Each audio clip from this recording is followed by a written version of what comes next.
Welcome back. It's me. Yeah. Tennessee won. We're happy. Yeah. That's kind of how I feel right now. I mean, it wasn't pretty. It really wasn't. I'm tired.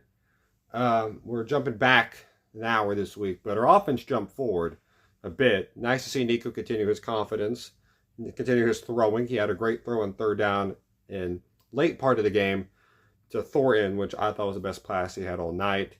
Even the ones that were dropped, that was the best one he threw. That's really impressive. Overall, not loving it, but we're coming from a franchise or college, just whatever, a team that 10 years ago we would play a great game and barely lose to a really good team, and now we're that really good team that we don't play so well, we still win. That's a nice feeling to have. And I know it's Kentucky and we probably should beat them by more, but doesn't take away from the fact that Dylan Sampson had a really, really good second half, and this offense performs phenomenally in the second half. If this just has to connect for one more game offensively, I mean, we would like to see that happening in Mississippi State. We'd like to see that happen. And it's not Nico's fault. This was the first night I could really say it wasn't because Nico was underthrowing, overthrowing passes. It was because we were dropping him, which you go your entire life catching passes. Why is now the time you're going to drop them? Now I don't understand that. And these were simple passes. Chris Brazil had it, dropped it. Nimrod had a touchdown drop. That's two. You had one in the end zone that was dropped, but it was off of a great hit. Forgot the guy's name. How did I forget the guy's name? It's from Alabama. I'm visualizing the guy right now as a tight end. You know what I'm talking about. He had a really good day. He had that one drop though. Again, tough one to hold on to. Max Wright, what was that? He went 0 for 3. He's 1 for 6 in his last 6 field goal attempts. This is really bad.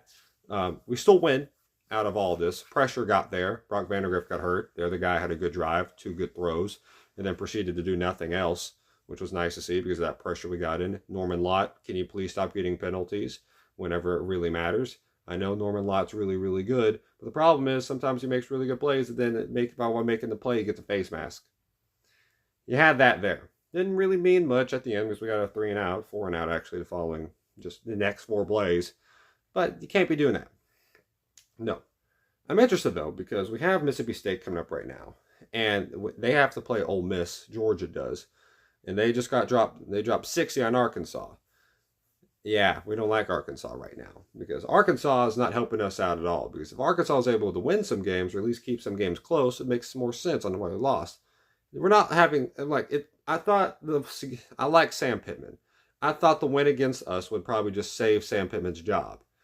But now it's not looking like that because he just let up 60 points and 50 of them came in 3 quarters to Ole Miss, who has not been great offensively this year to the standard that they probably should have been. And now finally everything clicks and it kind of sucks now in Arkansas. But the Georgia thing, Carson Beck, the past 2 games has thrown 6 interceptions with, I think, 1 or 2 touchdowns. Not much good. He's been playing awful. He's one of the worst quarterbacks performance recently than anyone else in the SEC. Arguably the worst. Maybe behind like Peyton Thorne, but very bad. Very, very, very bad recently. And that's what we capitalize upon. Biggest play of the day, in my opinion, Will Brooks' interception. That's the biggest play of the day. So, shout out to Will Brooks, again, being a legend, helping out big time, picking up the ball, returning that thing back. Dylan Sampson with a good touchdown out of it. And then later on, we had a good drive. Dylan Sampson off of an entire team push, which was really nice to see. A nice team effort. Collective touchdown to break the record that stood for years for most touchdowns in a season by one player. Now, as the record is 19, held by Dylan Sampson. You know how old that record was? It was before the Great Depression. If you don't know history, the Great Depression started in 1929. It's been a minute. It's been a minute. So, it's very impressive. It's very, very impressive. So shout out to Dylan Sampson. And anything else really to mention? The offensive line didn't play egregious. Again, Campbell, can you please stop holding? Yeah, that was part of a first half problem.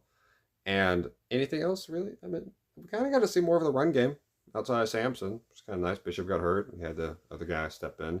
And I forgot his name. Again, my name. I'm tired right now, by the way. Very. So if you can't tell by my eyes, I'm tired. So I can't remember people's names as well right now. I don't. I don't know, but shout out to that guy. He did good. He got a touchdown. Nico playing a lot better. If he plays like that against Georgia, I like our odds. I really do. Because Georgia played the way they do against Florida. We play the way like we normally do. It's going to be like 3-3 maybe at the end of the first half. And then the second half, we'll both have a fun show.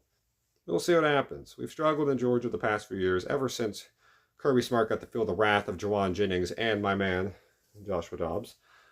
He's not let us score, really. We've not got over 20 points in any of those games. We've not had a game within 2 touchdowns.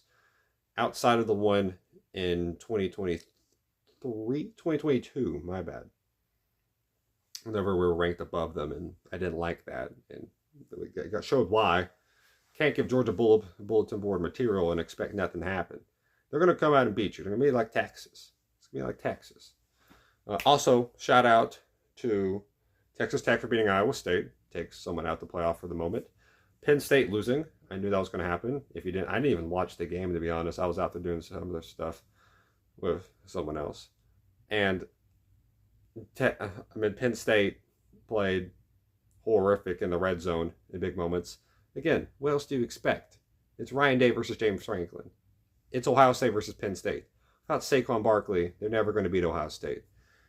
Then you have Clemson throwing trash on the field, and their fans are leaving in the third quarter because of Louisville, and they lost.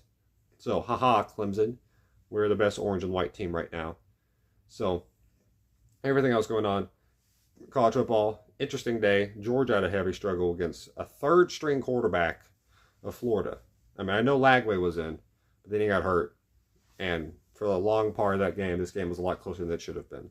Still don't know why Florida did almost a full-on rush. 3rd and 7, when your defense was perfectly fine getting after the quarterback.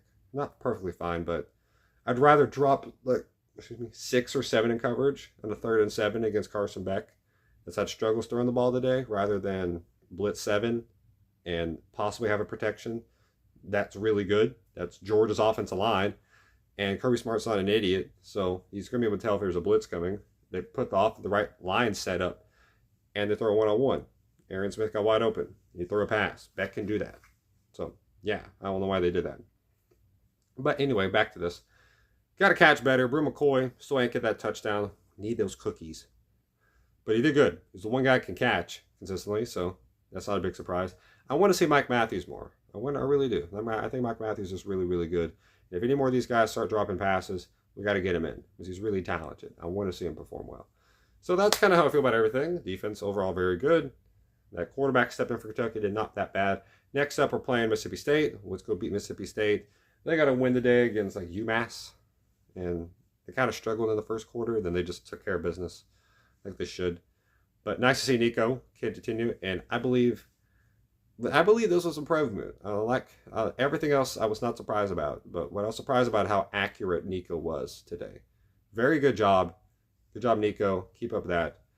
And everything else. Let's see what happens. Maybe we move up in the rankings, depending on how the polls do about Penn State. And shout out to Vandy. I just see that on the SEC Network Final. They won 17-7. Good job, Vandy. Also, shout out to South Carolina, too, for beating A&M. I don't know who's number 1 in the SEC right now. This is a free-for-all. This is what you love. And we control our destiny. Because if we beat Georgia, they drop. If LSU loses, no matter what happens, A&M and Texas have to play each other. And Bama and LSU play each other. So Bama just goes out and beats LSU. That completely takes them out. And that just suits... I could see it. The world wants to see wants to see an orange final. We want to see Tennessee against Texas. We want that. Who doesn't? Wouldn't that be fun? The battle for to see who's the real UT, even though we all know it's Tennessee, but it sounds cool, so we just call it that. Wouldn't that be fun? A boring final would be like a rematch of A&M versus LSU. Fun one, Tennessee, Texas. Let's see what happens there.